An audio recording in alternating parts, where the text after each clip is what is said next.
Victims have not seen justice. And that creates a pattern. It creates a pattern of impunity, and it breeds into more violence, unfortunately. Welcome to Global Dispatches, a podcast for the foreign policy and global development communities and anyone who wants a deeper understanding of what is driving events in the world today. I'm your host, Mark Leon Goldberg. I am a veteran international affairs journalist and the editor of UN Dispatch. Enjoy the show.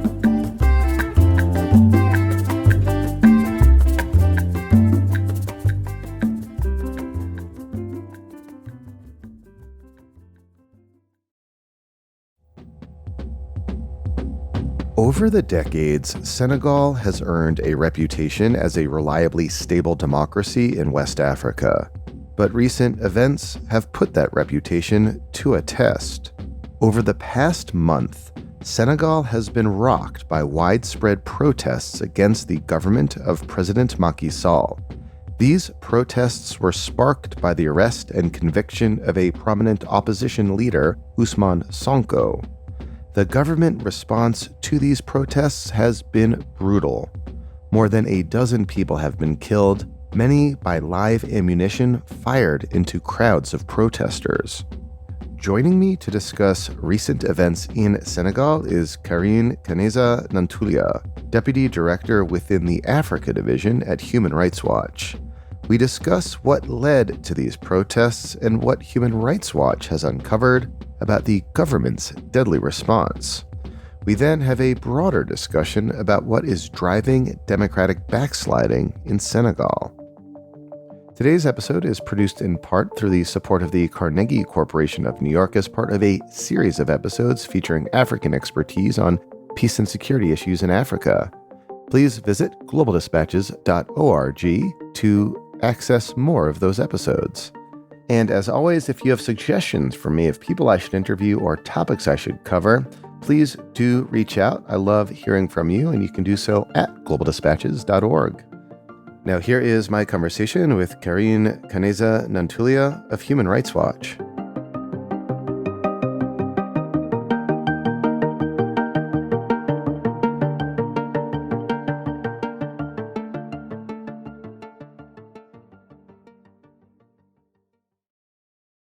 Can I have you describe the circumstances around why it was that demonstrations broke out in Dakar on May 31st?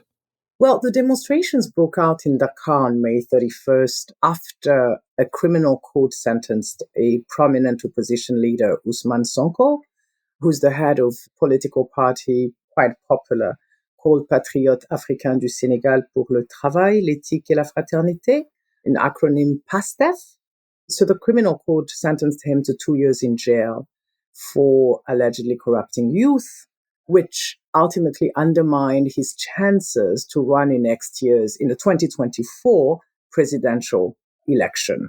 Can I ask you about that specific conviction? Because it is odd to hear in English someone convicted for the crime of corrupting the youth. What did that mean in practice?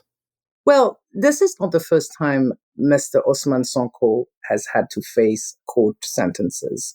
You may remember a few years back, he had been faced with a charge against rape, which was eventually dropped. And for this specific one, this falls within an increasing crackdown on opposition, political dissent, peaceful demonstrators, where some may have accused the government for politicizing the judiciary. The independence of the judiciary has been called in question, specifically when it comes to the different charges that have been brought before people like Ousmane Sanko. Corrupting youth, indeed, what does it mean exactly? It's not clear. It's a broad sentencing that may fall within a law that was promulgated, I believe, in June 2021, which really provides a broad police surveillance powers around the activities of the political opposition. It curtails the right to freedom of assembly and freedom of expression. So it sounds like it's a flimsy and spurious kind of thing to be convicted of. corrupting the youth. However, he was acquitted earlier of a rape trial as well. So he was convicted of this odd charge of corrupting the youth.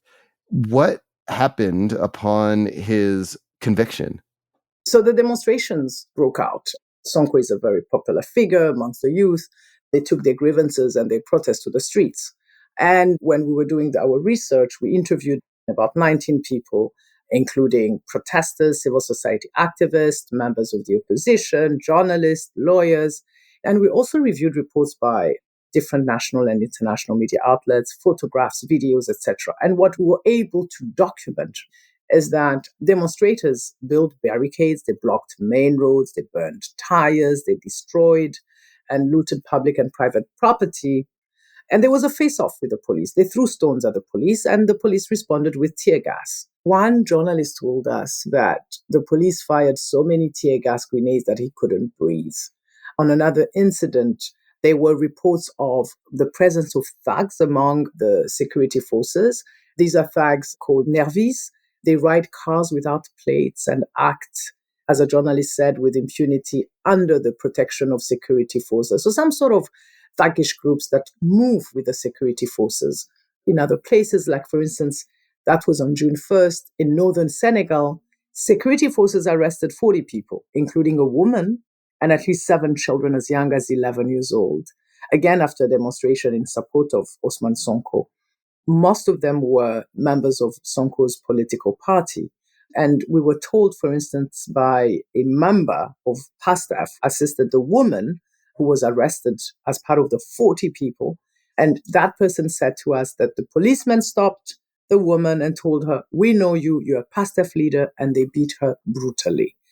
But it's important, I think, to highlight that these latest demonstrations, because this is not the first incident of violent demonstrations. It's been a trend. It's been a dynamic that we've seen, at least from Human Rights Watch, since 2021. And all these demonstrations are occurring amid a general unrest in Senegal.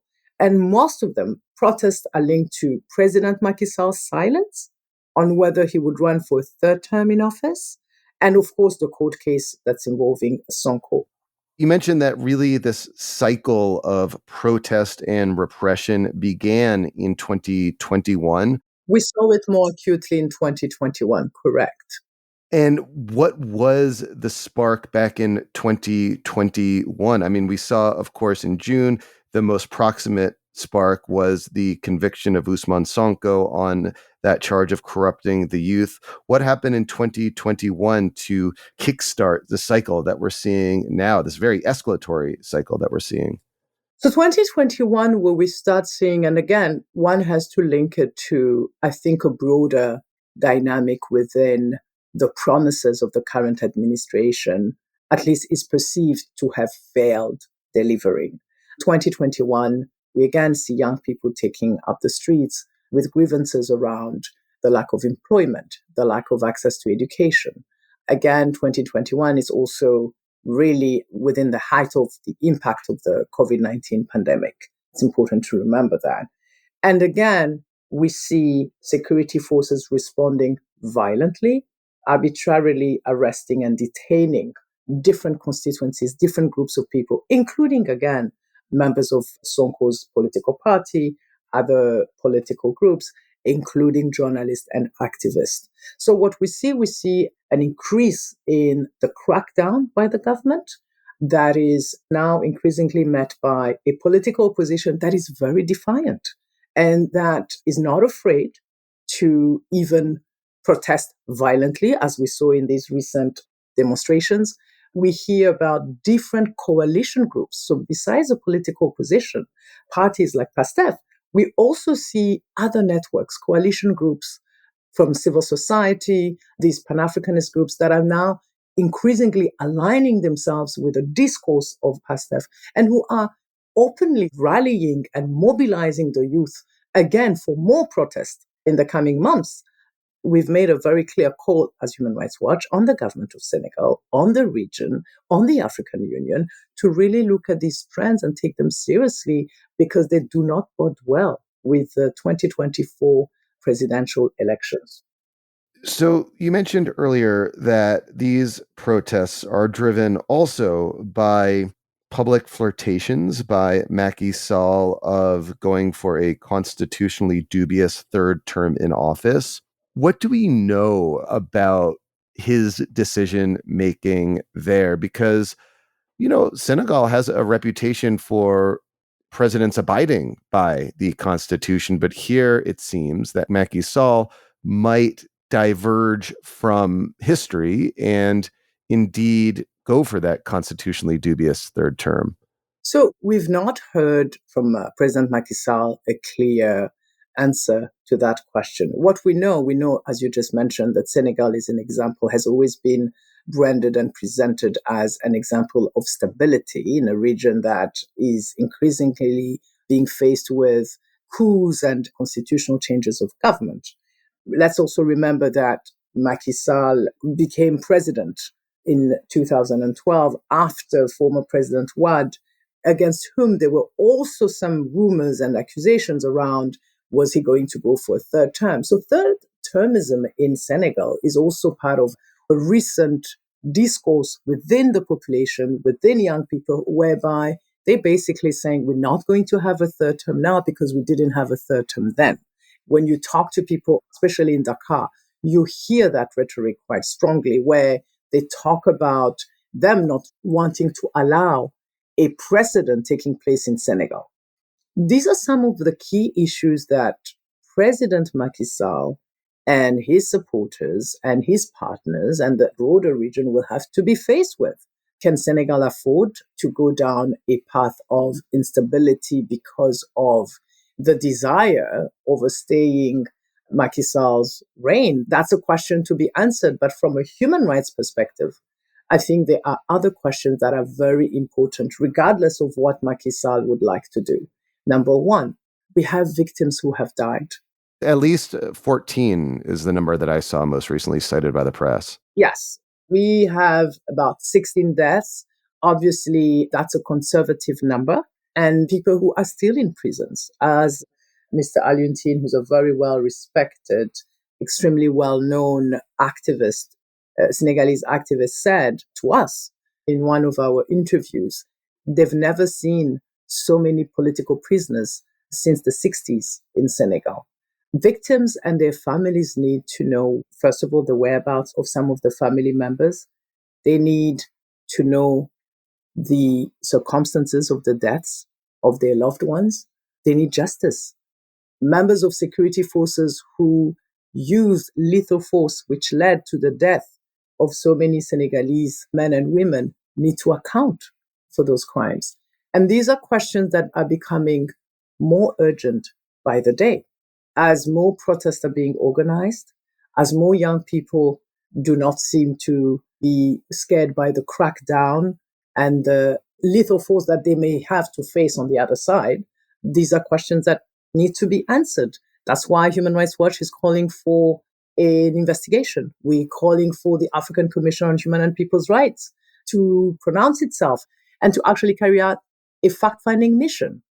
So everything you just said now just reinforces to me, to a certain extent, how odd it is to be having this conversation in the first place for the reason you cited earlier, which is that Senegal has this reputation as a regional bastion of stability, of multi-party democracy, of a place where one can freely express one's political opinion.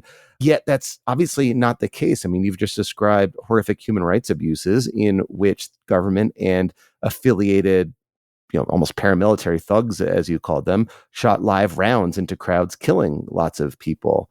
This just is not something that we're accustomed to hearing coming from Senegal. So I'm curious to learn from you, what happened here? What is driving this backsliding that we're seeing in Senegal today? I think generally speaking, there's been a backsliding in terms of democracy in West Africa. I was talking to some of our partners and colleagues, and you hear more and more words like, where are the giants of Africa?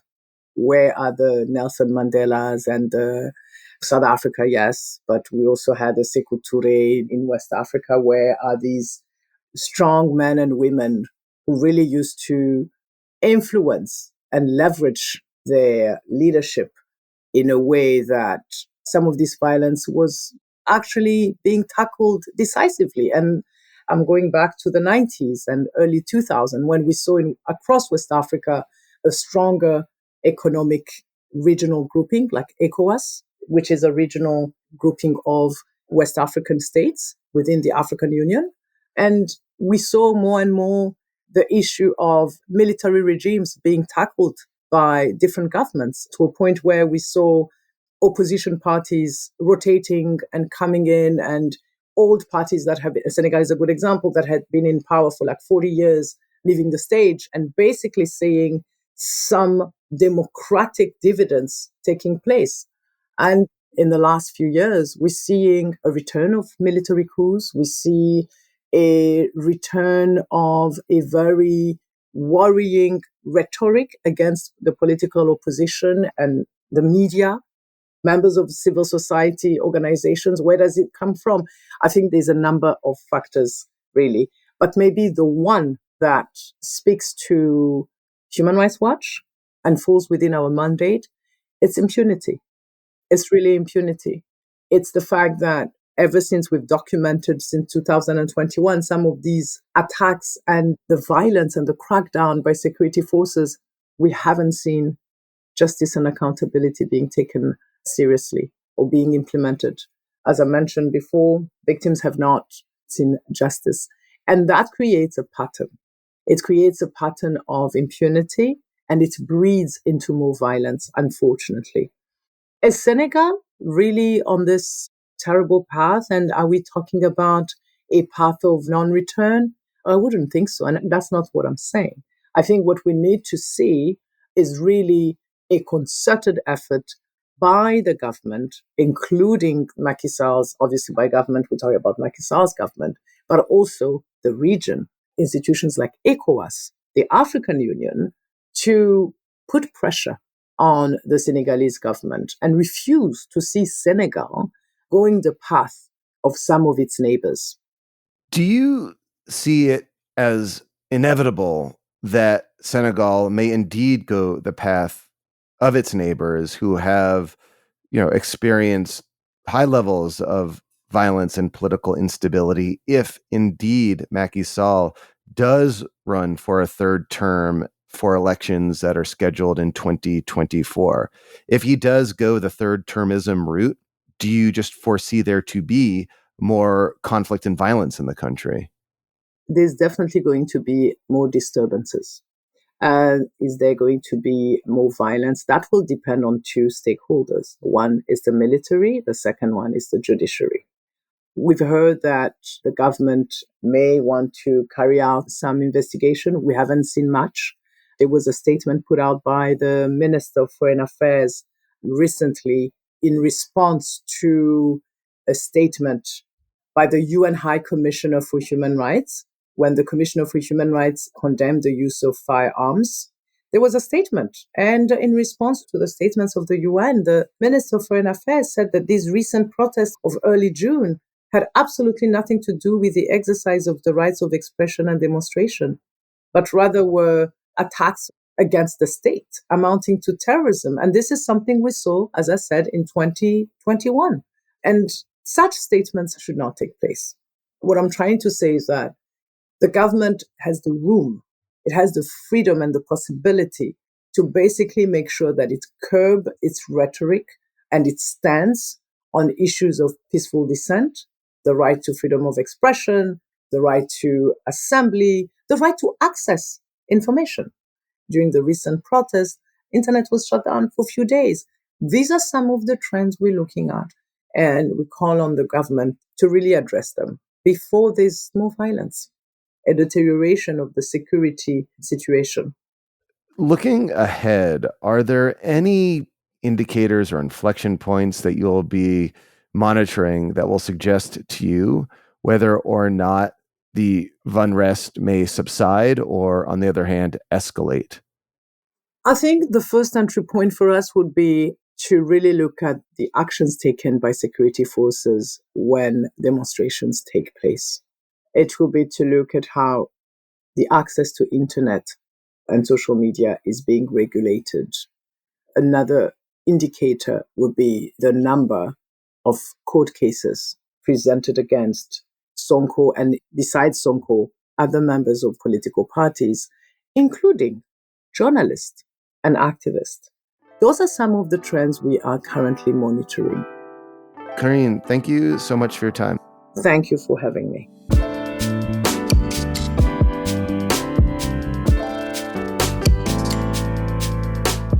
Thank you for listening to Global Dispatches. Our show is produced by me, Mark Leon Goldberg, and edited and mixed by Levi Sharp. If you have questions or comments, please email us using the contact button on globaldispatchespodcast.com.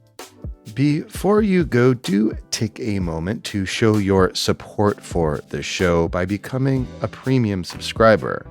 If you're listening on Apple Podcasts, you can do so with a couple taps of your thumb.